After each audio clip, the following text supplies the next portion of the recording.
오늘의 말씀, 우리 시편을 통한 삶 시리즈 7번째 말씀, 회복의 삶이라는 말씀, 우리 오늘 함께 일어나서 시편 51편 우리 10절에서 12절까지의 말씀만 함께 봉독해 올리겠습니다. 시편 51편 Psalm 51 verse 10 through 12 우리 10절에서 12절까지 말씀 함께 봉독해 올립니다. 하나님이여, 내 속에 정한 마음을 창조하시고 내 안에 정직한 영을 새롭게 하소서. 나를 주 앞에서 쫓아내지 마시며 주의 성신을 내게서 거두지 마소서. 주의 구원의 즐거움을 내게 회복시키시고 자원하는 심령을 주사 나를 붙드소서. 아멘.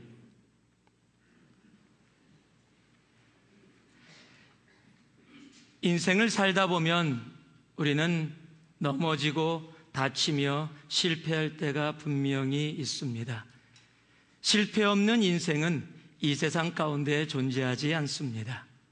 좌절 없는 인생은 없습니다.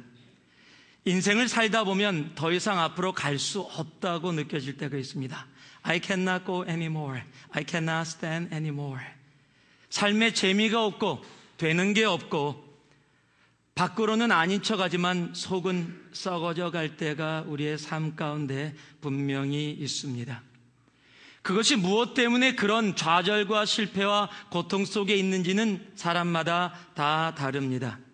어떨 때는 나의 죄악으로 인해서 그런 상황 속에 들어갈 때가 있습니다. 어떨 때는 내 죄악이 아닌데 이유도 알 수 없는데 그런 깊은 실패와 좌절 속에 빠질 때가 있습니다. 욥의 케이스를 보면 적어도 욥의 죄악 때문에 욥이 그런 고통과 실패와 좌절 속에 있었던 것은 아닌 것을 우리들이 알 수 있습니다.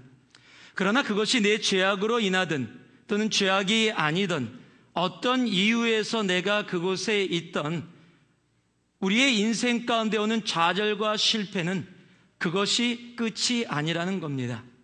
하나님은 우리들을 그 좌절과 실패 가운데서 다시 원래의 모습으로 우리를 돌리기를 원하십니다. 그것을 회복이라고 이야기합니다. 회복이라는 단어의 뜻은 원래의 모습으로 돌아오다, 그런 뜻입니다. 바로 예수 그리스도의 십자가가 죄악으로 인해서 깨졌던 하나님과 인간의 관계를 다시 원래의 모습으로 회복하기 위해서 예수가 십자가에 달려 죽으심으로 그 일을 이루어내신 겁니다.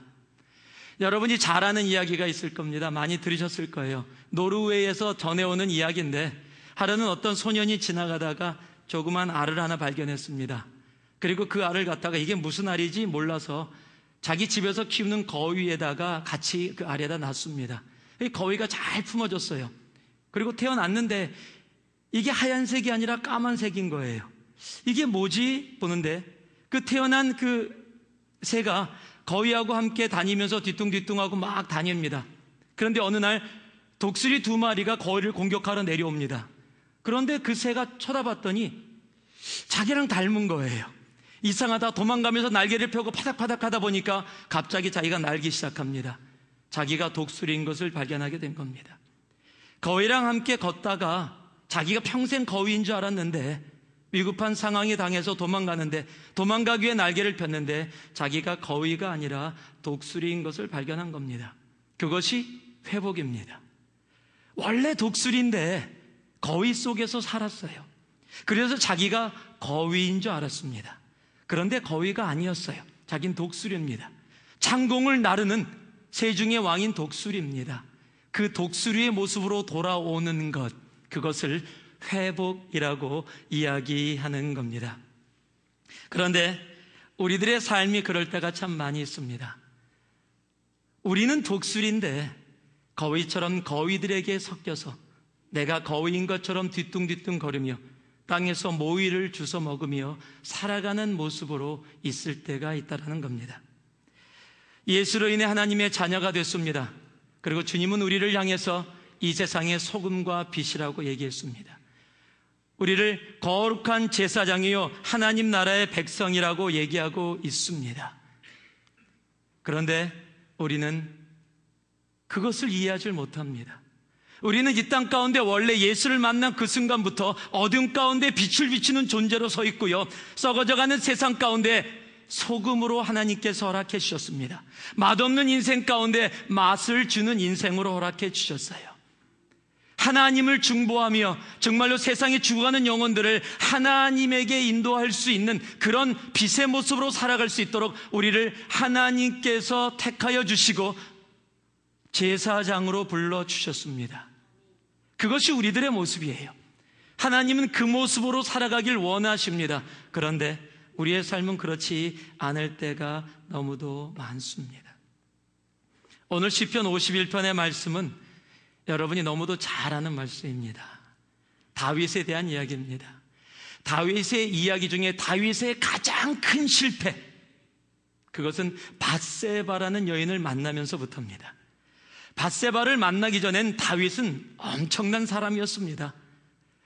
모든 왕국을 정복하면서, 그날도 이제 정복할 게 별로 없어서 왕궁에서 잠을 자고 있었고 장군은 나가서 전쟁을 해서 보낼 정도로 나라가 탄탄하게 자리를 잡고 있었습니다. 근데 하루는 늦잠을 자고 일어나서 왕궁을 거니는데 갑자기 한 여자가 눈에 들어온 겁니다. 밧세바라는 여자입니다.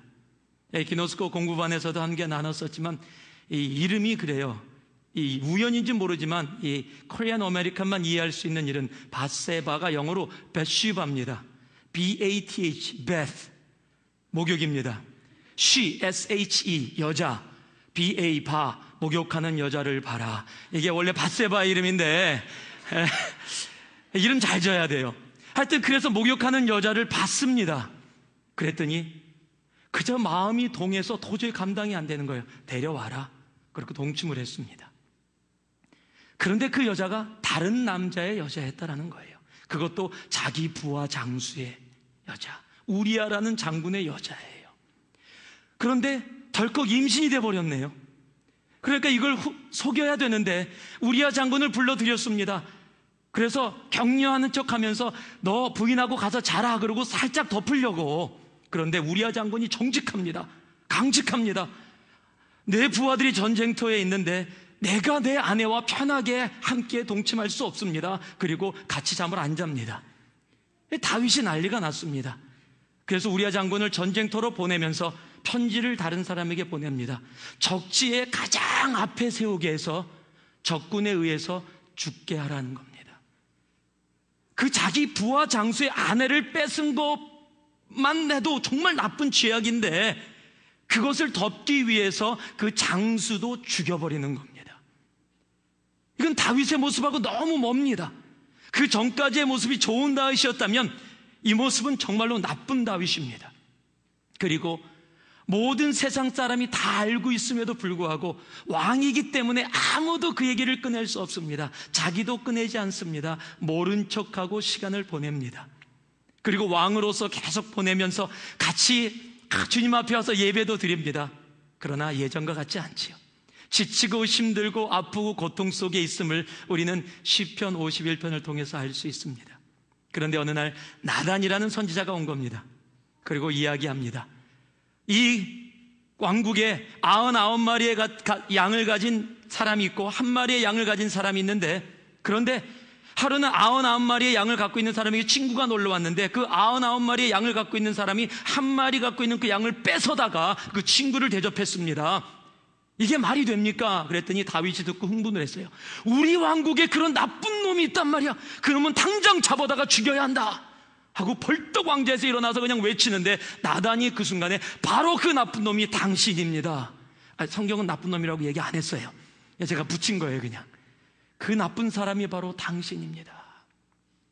거기서 자복하고 회개하는 그 마음의 그 시가 오늘 시편 51편의 말씀입니다. 그리고 이 시편 51편을 통해서 그 다윗이 다시 주님 앞에 회복되어집니다. 그 고통 속에 그 시간을 지났지만 이제 이것을 통해서 다시 회복되어집니다. 저는 우리 모두에게 이런 회복이 있기를 원합니다. 다윗이 왜 그 고통 속에 들어갔습니까? 바로 죄악 속에 머물러 있었기 때문입니다. 골리앗을 돌 한 개로 무너뜨린 사람입니다. 5개를 갖고 갔지만 5개 다 쓰지도 않고 돌 한 개로 무너뜨릴 수 있었던 사람입니다. 사울은 천천히요, 다윗은 만만이라고 불리웠던 사람입니다. 그리고 무엇보다도 하나님께서 직접 그를 향하여 하나님 마음에 합한 자, The man after God's own heart 이라는 닉네임을, 별명을 붙여줬던 사람이 다윗입니다. 그런데 이런 모습이 됐어요. 바로 죄악 때문입니다. 하나님과 멀어져서 정말로 실패와 좌절과 고통 속에 머물게 된 겁니다. 여러분, 죄는요, 하나님으로부터 멀어지게 합니다. 하나님과의 교제를 끊습니다. 우리 딸들이 잘못을 가끔 가다가 하잖아요. 모든 자녀들이 다 그렇듯이 잘못을 하면 엄마한테 혼납니다. 그리고 엄마가 얘기를 해요. 너 이제 아빠 오면 혼날 거야. 그럼 보통 제가 끝나고 들어가면 기다리고 있다가 아빠! 그러고 와서 안겨요. 특히 우리 둘째 막 다리에 매달린다 그랬잖아요. 그런데 그날 둘이 일찍 들어갔는데 애들이 아빠하고 안 불러요. 없어요. 그래서 아내한테 애들 어딨냐 그랬더니 잠잔대요. 왜 이렇게 일찍 자? 그랬더니 얘기해 주는데 아빠한테 혼날 거야. 이 얘기 때문에 자는 게 최고다. 안 만나는 게 최고다. 그래서 방에 들어가서 잠을 청하는 거예요. 그냥 일찍 자라 그래도 안 자는데. 왜요? 자기가 잘못한 게 있거든요. 혼날 게 있거든요. 그러니까 안 만나고 싶은 거예요. 다윗도 똑같은 겁니다. 죄를 지면 하나님께로부터 도망갑니다. 창세기의 아담과 하와도 마찬가지였죠. 죄를 졌더니 어떡합니까? 숲을 속에 숨어버렸습니다. 하나님이 오시면 언제나 하나님 그러고 안겼던 그런 모습이었을 텐데 그날은 아담아 어디 있느냐 하는데 숲을 속에 숨어서 제가 여기 있습니다. 왜요? 죄악에 거하면 하나님과 멀어지고 하나님과 멀어지면 우리의 삶은 실패와 좌절과 고통 속에 머물 수밖에 없는 겁니다. 오늘 다윗이 그 찔림을 받고 주님 앞에 회복되어 나아갑니다. 오늘 시편 51편은 다윗이 정말 눌려있고 실패와 좌절에 있었던 삶 속에서 다시 회복되어지고 하나님 앞으로 다시 하나님 마음에 합한 자의 모습으로 나아가는 전환점입니다. 우리의 삶 속에 혹이라도 실패와 좌절과 고통과 아픔이 있다면 오늘 이 말씀을 통해서 다윗의 고백이 아니라 나의 고백으로 하나님 앞에 온전히 리스토어되는, 회복되는 여러분의 삶이 되기를 주님의 이름으로 축원합니다. 그러면 다윗은 어떠한 모습 가운데 회복이 되었을까요? 우리 2절 말씀 같이 한번 봉독해 봅니다. 같이 봉독합니다. 시작. 나의 죄악을 맑게 씻기시며 나의 죄를 깨끗게 하소서. 우리 2절 말씀 다시 한 번만 봉독합니다. 1절부터 다 나와 있는데요. 나의 죄악을부터 읽습니다. 시작.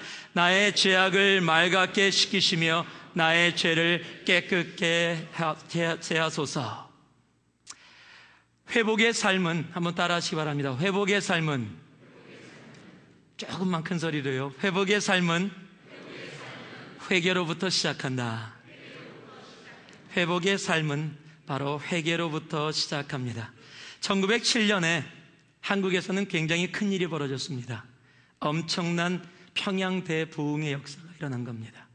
그래서 2007년에 우리들이 100년 만에 다시 돌아오는 그 날을 기억하면서 Again 1907, 1907년을 다시, 이날이 평양에서 엄청난 부흥의 역사가 일어났기 때문입니다.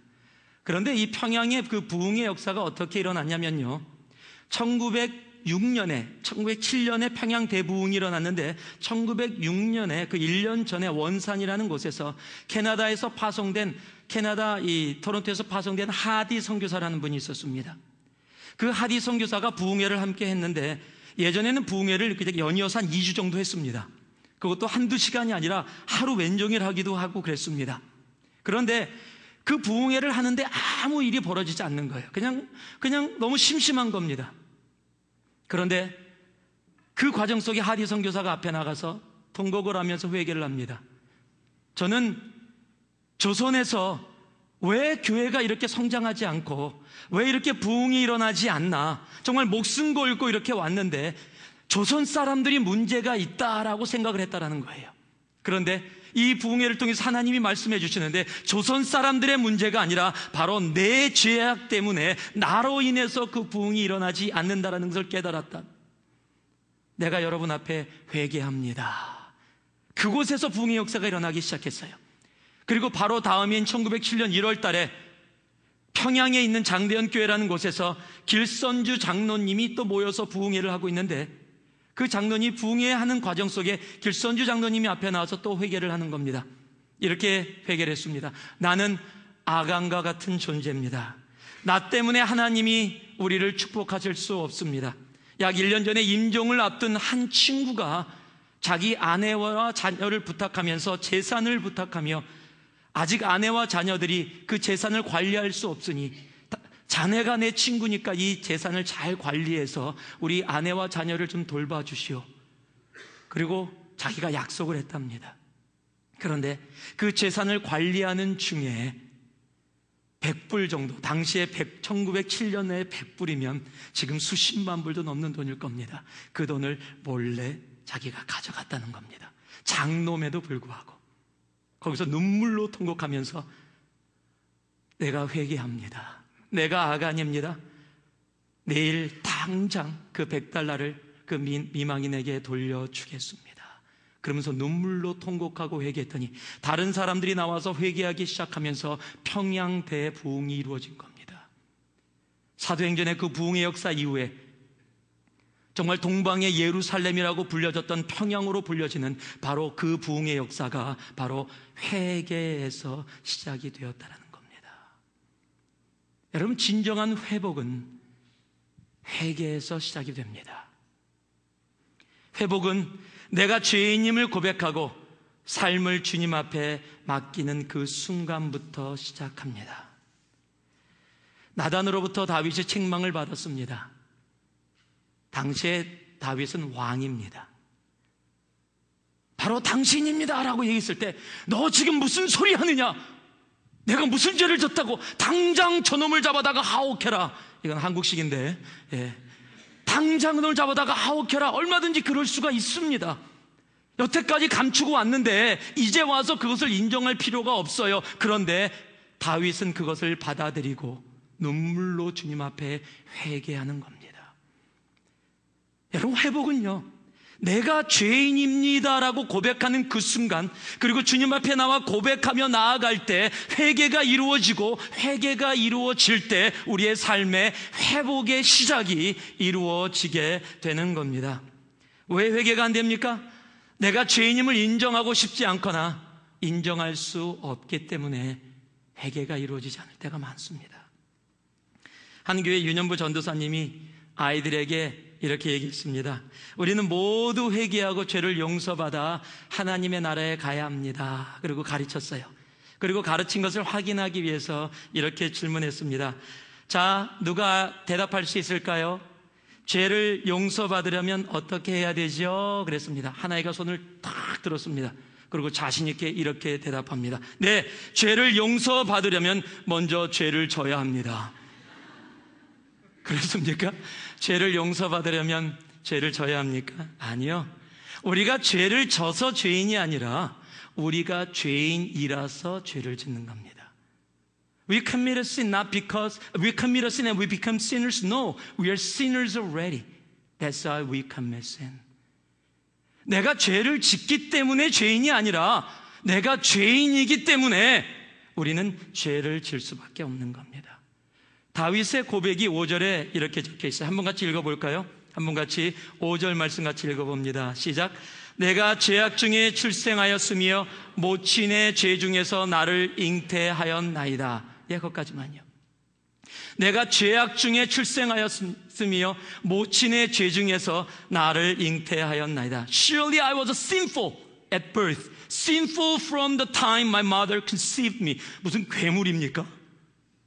아기가 지금 태어나면 너무 이너스한 그 모습인데 내가 뱃속에 잉태되었을 때부터 죄인이다. 무슨 괴물이 잉태됐습니까? 다윗입니다. 그런데 다윗의 고백이 이 고백이에요. 무엇을 얘기합니까? 하나님 앞에서는 아무도 의인이라고 얘기할 수 없음을 다윗은 알고 있기에, 내가 잉태된 그 순간부터 죄인이기에 하나님이 나를 이렇게 사랑해 주셨음에도 불구하고 내가 하나님을 배반하고 이런 죄악 속에 머물게 됐습니다. 하나님, 나는 죄인입니다. Lord, I'm sinner 라고 고백하는 겁니다. 다윗은 철저히 자신이 죄인임을 고백하는 겁니다. 바울 역시 여러분이 잘 아는 디모데전서 1장 15절 말씀을 보면 내가 죄인 중에 괴수다. 다윗이 태어나면서부터 자기는 잉태되면서부터 죄인이다. 사도 바울은 나는 죄인 중에 괴수다. 다 나쁜 놈들 아니에요? 그러면 전부 다 지옥 보내야 되잖아요. 그런데 다윗과 바울이 누굽니까? 어떻게 이런 고백을 합니까? 여러분, 왜 다윗과 바울이 하나님 앞에 회복된 삶을 가지고 하나님 앞에 쓰임받았습니까? 그들은 철저히 자신이 하나님 앞에 설 수 없는 죄인임을 알고 있었기 때문입니다. 내가 어떠한 죄를 졌느냐의 문제가 아니라 내가 태어나면서 죄인이라서 하나님 앞에 갈 수 없는데 I cannot go to you, Lord. I'm a sinner at birth.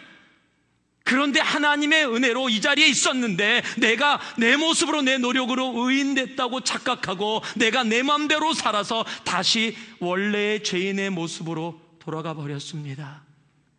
하나님이 나를 창조한 그 모습으로 나를 회복시켜 주시옵소서. 주님의 십자가의 보혈로 나를 감싸 주시옵소서. 여러분, 죄인됨을 인정할 수 있을 때 회개가 시작이 됩니다. 회개가 시작이 될 때 우리의 삶의 회복이 이루어지는 겁니다. 여러분, 부부싸움 하시죠? 굉장히 안 하는 것 같은 얼굴로 지금 우리는 절대 안 합니다. 다 거짓말이죠. 부부싸움 할 때 싸움하고 나면 누가 먼저 미안해, 자기야 내가 잘못했어 그래요? 부부마다 좀 틀리지요. 다 다를 겁니다. 그러나 분명히 먼저 고백하는 사람이 있을 겁니다. 아니면 고백 안 하고 한 3일 4일 냉전을 가는 사람이 있을 거예요. 그리고 속으로 정말 자기가 잘못해놓고 절대 미안하다 소리 안 해, 이 밴댕이 소가지 같으니라고 막 속으로 생각할 겁니다. 이상하죠? 싸움하고 나면 나는 잘못한 게 별로 없어요. 다 상대편이 잘못했어요. 아내가 그때 그 말을 해서 나를 화나게 한 거예요. 남편이 그런 행동을 해서 나를 화나게 한 거예요. 내 잘못보단 상대편의 잘못이 더 많습니다. 우리는 언제나 그런 존재예요. 내 잘못을 찾기가 쉽지 않습니다. 그러기에 요한일서 1장 9절은 만일 우리가 우리의 죄를 자백하면 저는 미쁘시고 오래사 우리 죄를 사하시며 모든 불의에서 우리를 깨끗게 하실 것이요 말씀하고 있는 겁니다. 고백하라는 겁니다. 내 잘못이다라고 고백하라는 겁니다.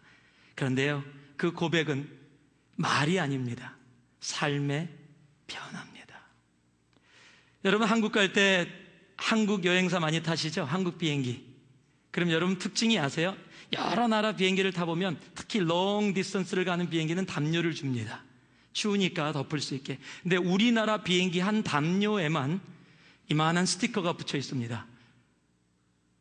비행기에서 절대 가지고 내리지 마십시오. 그거는 우리나라 비행기만 있는 거예요. 어느 나라 비행기를 가보세요. 없습니다. 왜냐하면 이상하게 한국 분들이 그 담요를 잘 갖고 내리세요. 이 담요가 굉장히 따뜻해요. 그리고 이 담요가요, 집에서 이렇게 딱 놓고서 이 화토 칠 때 쓰면 아주 쫙쫙 붙는데요. 그냥 화토가 튀지 않고. 너무 잘 써요. 제가 제일 화가 났던 이유는 뭐냐면 한 친구가 선교지에 갔는데 그 담요를 덮고 있어요. 그래서 어디서 산 거냐? 비행기 선교 오면서 비행기에서 슬쩍 집어넣은 거예요. 혼자가 아니라 야, 이거 굉장히 선교 때 도움돼. 너도 집어넣어. 그리고 갖고 온 거예요. 말이 됩니까? 훔쳐온 거잖아요. 지금 막 뭐라 그랬더니 다 쓰고서 다시 탈 때 갖다 놓을 거래요. 여러분, 회개는요 그렇게 안 하는 거고, 회개는 했더라도 다시 원상복귀 시키는 겁니다. 혹이라도 갖다 놓을 거면 드라이 클리닝 해서 보내세요. 혹시 여러분 집에 한두 개 있지 않으십니까? 오늘 당장 돌리세요. 이거 이걸 가지고요? 아니요. 회개는 그 죄악을 온전히 떠나는 겁니다. 내 것이 아닌 것, 그것이 나에게 있다면 하나님 용서해 주세요. 내 거 아닌 거 제가 가졌어요. 그거로 끝난다면 오늘 그러죠. 남의 거 좀 갖고 하나님 용서해 주세요. 내 거 아닌 거 가졌어요. 차키 잠깐 빌려줄래? 그리고 차 타고 가버려요. 내 거 아닌 거 잠깐 가졌어요. 그게 회개입니까? 아니죠. 내 삶을 돌이키는 게 회개입니다. 회개가 이루어져야 회복이 이루어지는 겁니다. 그러기에 고린도서 5장 17절은요, 그런즉 누구든지 그리스도 안에 있으면 새로운 피조물이라. 이전 것은 지나갔으니 보라 새 것이 되었도다 말씀하는 겁니다. 여러분, 진정으로 여러분의 삶에 회개가 있기를 원합니다. 오늘 이 순간 하나님, 내가 죄인입니다, 나를 용서하여 주옵소서라고 고백할 수 있기를 원합니다. 그리고 여러분의 삶에 그 회개를 통해 진정한 회복이 시작되기를 주님의 이름으로 축원합니다. 우리 두 번째 11절 말씀 같이 한번 읽겠습니다. 같이 읽습니다. 시작. 나를 주 앞에서 쫓아내지 마시며 주의 성신을 내게서 거두지 마소서. 따라하시기 바랍니다. 회복의 삶은 성령의 임재로 유지된다. 그렇습니다. 회복의 삶은 성령의 임재로 유지될 수 있는 겁니다. 신앙생활이 힘들고 어렵게 느껴지는 이유가 뭔지 아십니까? 내가 하려고 그러기 때문에 그렇습니다. 내가 하려면 힘들어요. 어렵습니다. 신앙생활의 진정한 회복은 내 힘으로 되지 않습니다. 만약에 내 힘으로 신앙생활을 할 수 있었다면 주님께서 성령을 우리에게 주실 이유가 없었습니다. 성경은요, 스가랴 4장 6절에 이렇게 적혀 있습니다. 능도 아니요 힘도 아니요 오직 하나님의 신으로만 된다라고 말씀하고 계십니다. 성령이라는 단어가 신약에 와서 200여 번이 적혀 있습니다. 구약에는 몇 번 다루어지고 있지만 신약에 와서는 200여 번이나 계속 사용되어진 단어가 성령이라는 단어입니다. 그 성령의 역사를 정확하게 보여주는 것이 사도행전 2장입니다. 초대교회 마가다락방에 모였던 제자들에게 그들이 기도하고 있었더니 성령이 임했습니다. 그 전에는요, 성령이 임하시기 전에는 주님을 부인하고 무서워서 떨면서 숨어서 있었던 제자들이 성령이 임하고 났더니 사람이 변해버렸어요. 도망갔던 모든 제자들이 담대함으로 하나님의 복음을 전하는 온전히 다른 사람이 되어버렸어요. 여러분, 성령의 임재만이 진정한 회복된 삶을 온전히 이룰 수 있게 합니다. 그러게 요한복음 15장 5절 말씀에 내가 저 안에 저가 내 안에 나를 떠나서는 아무것도 할 수 없음이라 라고 이야기합니다. 성령이 내 안에 거하고 내가 그 성령 안에 함께 예수 안에 거해서 행동할 때 그곳에서 하나님께서 우리 삶 속에 회복되어진 삶, 원래의 삶, 독수리로 날아가는 삶을 이루어 주시는 겁니다. 하나님을 떠나서는, 성령의 임재 속에 거하지 않고서는 절대 이루어질 수 없는 일이라는 겁니다. 여러분, 성령의 임재가 우리들에게 정말로 필요합니다. 내 노력으로 신앙생활하는 거 아니에요. 내 노력으로는 불가능합니다. 성경 읽기도 마찬가지입니다. 시편 119편 103절을 보면요, 시편 기자가 이렇게 고백한, 한번 읽어볼까요? 같이 시작. 주의 말씀의 맛이 내게 어찌 그리 단지요 내 입에 꿀보다 더하나이다. 그렇습니까? 아멘이 이렇게 안 나와요? 주의 말씀이 꿀보다 달아서 막 먹고 계시죠? 에이, 거짓말. 거의 수면제보다 강합니다. 거의 그 수준일 거예요. 한 장 읽는 것도 너무 힘들고 한 장 읽는 것도 읽어야 돼. 게노스코반 디사이플반 하시는 분은 숙제로 읽어야 되니까 억지로 읽어야 돼 라고 하시는 분들 많을 거예요. 누구는 꿀처럼 달다 그러는데 우리한테는 왜 수면제보다 이렇게 잠이 잘 오냐? 그렇잖아요. 성령이 함께 하시면 하나님 말씀이 내 속에 꿀처럼 달게 다가오는 겁니다. 요한복음 14장 26절 말씀을 보니까요, 이렇게 적혀 있어요. 보혜사 곧 아버지께서 내 이름으로 보내 성령 그가 너희에게 모든 것을 가르치시고 내가 너희에게 말한 모든 것을 생각나게 하시리라. 보혜사 성령이 예수께서 가르쳐 주신 모든 것들을 생각나게 하고 기억나게 하고 깨닫게 한다는 겁니다. 그래서 성령 임재 가운데 말씀 속에 들어가면 꿀처럼 다른 거예요. 그렇지 않으면 이게 대체 어느 나라 말인지 이해가 안 되는 겁니다. 요즘 새벽기도 때 출애굽기 말씀을 가지고 지금 함께 묵상하며 나가고 있습니다. 특히 25장부터 제사장, 성막, 제사장의 옷 이런 내용이 나오면요, 함께 우리 새벽에도 일어나서 봉독하거든요. 봉독하고 끝나서 이렇게 지체들이 앉으면 전부 다 얼굴이 뭘 읽었나? 이런 얼굴이에요. 제가 그래서 한 절만 적어왔어요. 여러분께 읽어드릴게요. 요즘 출애굽기마다 읽는 게 보통 이렇습니다. 출애굽기 26장 2절 말씀인데요. 한번 같이 읽어볼까요? 시작. 매폭의 장은 28규빗, 광은 4규빗으로 각족의 장단을 갖게 하고 그 양장 5폭을 서로 연하며 다른 5폭도 서로 연하고 그 양장에 연락할 말폭가에 철새골을 만들며 다른 연락할 마폭가에도 그와 같이 하고. 아멘. 은혜를 좀 나눠주시겠습니까? 한국말이에요? 아니에요. 뭐 이해가 안 돼요. 그런데 하나님이 괜히 적어 놓으셨어요? 아니요, 하나님의 말씀이에요. 성령의 임재가 함께하면 이 말씀이 우리 안에 살아 움직이는 겁니다.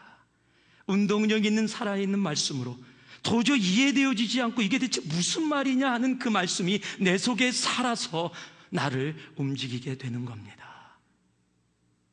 여러분, 하나님의 말씀은 성령이 역사하셔야 돼요. 성령의 임재가 있어야 회복되어지는 거예요. 한 부인이 남편이 예수를 안 믿어서 오랫동안 기도하고 교회 가자 꼬셨는데 절대 안 오다가 하루는 갑자기 그래 내가 소원 들어주마 그러고서 하루 와줬습니다. 간절히 기도하고 왔습니다. 하나님 오늘 목사님의 말씀이 내 남편에게 딱 맞는 말씀으로 성령의 임재가 임해서 정말 내 남편의 영혼을 구원시켜 주시옵소서. 막 정말 속으로 눈물을 흘리면서 남편을 데리고 딱 왔어요. 근데 주보를 보고 깜짝 놀랐습니다. 주보의 본문을 딱 봤더니 누가 누구를 낳고 누가 죽고 누구를 낳고 죽고 이 강해 설교인데 그 부분이에요. 하필이면은 왜 이럴 때 이런 거예요. 주 예수를 믿어라 너와 내 집이 구원을 얻으리라 이런 말씀이 나와야 되는데 하필을 낳고 죽고 여기서 내 남편이 어떻게 구원을 얻을 수 있어. 하나님 너무합니다. 그리고 하나도 은혜를 못 받고 그냥 목사님 말씀하는 거 고개 숙이고 그냥 속으로 눈물만 흘리고 있었어요. 하나님 너무합니다. 원망하며. 그런데 집에 가는데 차를 타고 가는데 남편이 여보 그러더래요. 내가 교회를 조금 더 나와야 되겠어? 깜짝 놀랐답니다. 왜요? 왜 그런 생각을 했어요? 뒤에 남편이 그러더래요. 오늘 말씀을 듣는데 낳고 죽고 그러고 보니까 나도 언젠간 죽을 텐데 내 인생이 대체 어떻게 갈까? 내가 오늘 말씀 때문에 깊게 묵상을 하게 됐어. 내가 좀 더 교회를 다니며 당신이 얘기한 예수를 좀 알아봐야 되겠어. 여러분, 하나님의 성령이 임하면 낳고 죽고에서도 영혼이 구원을 받는 거예요. 여러분, 성령의 임재가 영혼을 변화시키는 거예요. 성령의 임재가 나를 회복시키고 하나님이 원래 원하는 모습으로 우리들을 다시 원상복귀시켜 주시는 겁니다. 기도 생활도 마찬가지입니다. 로마서 8장 26절 여러분이 잘 아시죠? 이와 같이 성령도 우리 연약함을 도우시나니 우리가 마땅히 빌 바를 알지 못하나 오직 성령이 말할 수 없는 탄식으로 우리를 위하여 친히 간구하시느니라. 기도 시간 짧으신 분들, 여러분 성령이 탄식하면 짧고 싶어도 짧을 수가 없습니다. 사랑에 빠지면 대화를 안 하고 싶어도 안 할 수가 없어요. 그렇듯이 정말 주님의 성령이 내 안에서 역사해 주시면 내가 주님 앞에 성령이 기도해 주시기에 주님 앞에 기도함으로 나아갈 수 있는 겁니다. 신앙생활에 성령의 임재는 너무도 중요합니다. 고린도전서 2장 14절 봤더니요, 육체에 속한 이는 성령의 일을 알지 못한다라고 기록하고 있습니다. 그 얘기는 뭐예요? 성령에 속한 자는 성령의 일을 안다라는 겁니다. 그러기에 갈라디아서 5장 16절은 성령을 쫓아 행하라라고 이야기하고 있는 겁니다. 다시 말하면요, 성령을 사모하고 성령의 충만을 받으라라고 에베소서 5장 18절에도 말씀하고 있는 겁니다. 그럴 때 우리가 잘 알듯이 갈라디아서 5장 22절 23절 말씀에 적혀 있는 것처럼 오직 성령의 열매는 사랑과 희락과 화평과 오래 참음과 자비와 영성과 충성과 온유와 절제니 이와 같은 것을 금지할 법이 없느니라. 바로 이런 성령의 열매를 맺는 바로 그 삶을 살게 되는 겁니다. 이게 회복의 삶입니다. 그러기에 다윗이 하나님 앞에 고백하면서 주여 이 성신을 내게서 떠나게 하지 마옵소서. 이 성신을 떠나게 하지 마옵소서. 왜요? 성령이 있어야 자기가 원래 하나님 마음에 합한 자의 그 생활을 살아갈 수 있음을 그는 알았기 때문입니다. 여러분, 회복의 삶은 성령의 임재입니다. 내 노력이 아닙니다. 내 지식이 아닙니다. 내 경험이 아닙니다. 바로 성령의 능력 가운데, 성령의 임재 가운데 성령이 함께 하셔야 신앙의 생활에 진정한 회복이 이루어지는 겁니다. 성령을 찾으시기 바랍니다. 부회사 성령을 구하시기 바랍니다. 성령의 충만함을 받으시기 바랍니다. 성령을 쫓아 행하는 여러분이 되시기 바랍니다. 내 노력이 아닙니다. 내 능력이 아닙니다. 내 생각이 아닙니다. 내 경험이 아닙니다. 신앙생활은 성령의 임재입니다. 그래야 온전히 회복의 삶을 살아갈 수 있게 됩니다. 마지막으로 12절 말씀 같이 한번 읽어봅니다. 읽습니다. 시작. 주의 구원의 즐거움을 내게 회복시키시고 자원하는 심령을 주사 나를 붙드소서. Restore to me the joy of thy salvation and grant me a willing spirit to sustain me. 회복의 삶은 한번 따라해 주시기 바랍니다. 회복의 삶은 구원의 기쁨을 누리게 한다. 구원받은 자의 특징이 기쁨입니다.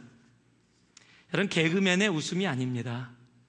그저 TV에서 하는 코미디 프로그램을 보고 와 웃는 게 기쁨이 아닙니다. 기쁨은 마음에서 솟아나는 하나님이 주시는 것입니다. 빌립보서 전체의 주제가 기쁨입니다. 빌립보서 4장 4절 말씀에 보면 항상 기뻐하라. 내가 다시 말하노니 기뻐하라. Rejoice in the Lord always. I will say it again. Rejoice. 그런데 이 rejoice를 쓸 때 사도 바울은 감옥에 갇혀 있었어요. 그래서 옥중서신이라고 부릅니다. 자기가 감옥에 갇혀서 빌립보를 향해서, 빌립보 교회를 향해서 편지를 쓰면서 뭐라고요? Rejoice always in the Lord always. And I say it again. Rejoice. 기뻐하라. 내가 다시 말하노니 주 안에서 기뻐하라. 여러분, 구원받은 사람의 특징이 있으면 그 특징은 바로 기쁨입니다. 기쁨이 없으면 여러분, 예수 왜 믿어요? 언제나 얼굴 찡그리고 슬퍼하면서 어떻게 살아갈 수 있어요? 기쁨은 상황이 아닙니다. 상황이라면 주님께서 이렇게 말씀할 수가 없어요. 데살로니가 전서 5장 16절 보니까요, 항상 기뻐하라. Be joyful always. 어떻게 always 우리가 기뻐할 수 있습니까? 슬픈 일도 생기는데요, 자사고도 나는데요, 아이가 말썽을 피우는데요, 부부싸움도 있는데요, 가족 중에, 친구 중에 정말 사랑하는 사람이 일찍 주님 품에 가는 일도 있는데요, 여러분, 장례식 가서 웃을 수 있습니까? 아니요, 웃을 수 없어요. 같이 눈물 흘려야 돼요. 그러면 눈물 흘리니까 우리는 슬픕니까? 아니요. 그 슬픔도, 그 눈물도, 그 괴로움도, 그 안타까움도 주님이 주시는 조이 안에서 이루어지는 것, 그것이 진정한 조이예요. 여러분, 흑인들 장례식 가본 적 있으십니까? 잔치를 벌입니다. 저는 그래서 이상했어요. 미국 맨 처음에 와서 흑인 장례식을 참석할 기회가 있었는데 막 잔치를 벌려요. 막 할렐루야 막 찬송하면서 나아가요. 저는 너무 어색했습니다. 그런데 그들이 하나님 앞에 정말로 천국의 소망을 가지고 그들의 삶의 모습이, 이 땅의 육신은 끝났지만, 헤어짐의 슬픔은 있지만 하나님 품 안에서 다시 만난다는 그 기쁨, 그 조이가 있기에 그들이 그렇게 하나님 앞에 나아갈 수 있었던 겁니다. 저도 그래서 그때 결심한 게 있어요. 내 장례식은 기쁘게 한다. 절대 슬픔 없이 한다. 함께 웃으면서, 옛날 얘기하면서 떠남의 아쉬움은 있지만 함께 웃으면서 한다. 그래서 제가 계획한 게 있습니다. 제가 갑자기 죽지만 않으면, 제가 이제 죽을 걸 좀 알면 병들어서 비디오를 만들 겁니다. 그리고서 처음에 딱 틀을 거예요. 그리고 사람들 앞에서 저의 장례식에 오신 걸 환영합니다. 사람들이 이거 뭐야 그럴 거예요. 천국 갔더니 너무 좋습니다. 실질이니까요, 믿음이니까요. 여기 빨리 오세요. 우리 김영재 님도, 우리 이영재 님도 빨리 오세요. 이게 축복일까요?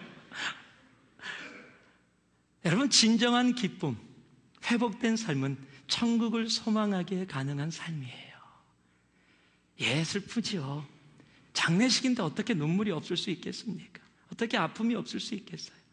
그런데 성경은 뭐라고요? Rejoice always. 어떻게 그게 가능해요? 바로 하늘을 향한 소망의 기쁨이기 때문에 그렇습니다. 사도행전 13장 50절하고 52절 말씀을 보면 이렇게 적혀 있습니다. 이에 유대인들이 경건한 귀부인들과 그 성내 유력자들을 선동하여 바울과 바나바를 핍박게 하여 그 지경에서 쫓아내니, 그런데 답이 이렇게 되어 있어요. 52절 말씀에 제자들이 기쁨과 성령이 충만하리라. 지금 핍박받고 복음 전하다가 쫓겨났는데, 여러분 핍박받고 쫓겨나면 어때야 돼요? 기분 나빠야 돼요. 대체 왜 그래? 그리고 안타까워야 되는데, 제자들의 반응은 기쁨과 성령이 충만하더라. And disciples were filled with joy and with the Holy Spirit. 어떻게 이런 일이 있을 수가 있어요? 저도 비슷한 경험을 한번 했어요. 세 가족이 와갖고, 제가 전도사 때 이 남가주에서 신방을 가겠다고 전화를 걸었는데, 예, 오세요. 좀 이렇게 좀 떨떠름하게 전화 거니까 그냥 어쩔 수 없이 받아주더라고요. 그래서 갔습니다. 가갖고서 같이 이제 예배 드려드리고 축복하고, 그러고서 정말로 그 가정을 축복하고 함께 교회 왔으니까 너무 좋은 시간을 보내고 딱 나왔어요. 나와서 이제 아파트였는데 2층 아파트인데 밖으로 나와서 신발을 신으라고 이렇게 신고서 이제 인사하려고 딱 돌아섰더니 문이 딱 닫혀 있는 거야. 얼마나 황당하던지 아세요? 아직 안 갔어요, 지금. 저 지금 신발 신고 돌아섰어요, 지금 이제 인사하려고. 그런데 안에서 안녕히 가세요 그러고 신발 신는데 문 닫아버렸어요. 딱 돌아서니까 문만 보여. 그때 그 황당함은 제가 평생 잊을 수가 없어요. 그때 제가 저 하나님 감사합니다, 이 핍박을 할렐루야 못했어요. 속으로 아니 무슨 이런, 죄송합니다, 싸가지. 정말 화가 나더라고요. 정말 화가 나더라고요. 그런데요, 바울과 바나바 제자들은 복음을 전하는데 핍박받고 쫓겨났는데 뭐라고요? 기쁨이 충만하더라. 구원받은 사람의 진정한 모습, 회복된 사람의 모습, 그것은 기쁨입니다. 상황을 뛰어넘는 기쁨, 현실을 뛰어넘는 기쁨, 바로 그것에 진정한 회복된 삶이 있는 겁니다. 말씀을 마무리합니다. 회복의 삶은 진정한 회개로부터 시작합니다. 내가 죄를 졌기 때문에 죄인이 아니라 내가 죄인이기 때문에 죄를 짓습니다. 그러기에 우리는 주님 앞에 다윗처럼 진정으로 회개하며 나아갈 수 있어야 합니다. 회복의 삶은 성령의 임재로 유지가 됩니다. 내 노력으로 하는 것이 아닙니다. 내 능력으로 하는 것이 아니에요. 회복의 삶은요, 구원의 기쁨을 누리게 합니다. 구원의 기쁨이 없다면 다시 한번 주님 앞에 기도하고 나아가야 합니다. 다윗처럼 주님 구원의 기쁨을 Lord, restore the joy of thy salvation 하고 주님 앞에 그렇게 고백할 수 있어야 합니다. 주님 앞에 그렇게 온전히 회복되어져 나아가는 여러분이 되기를 주님의 이름으로 축원합니다. 잠시 기도하겠습니다.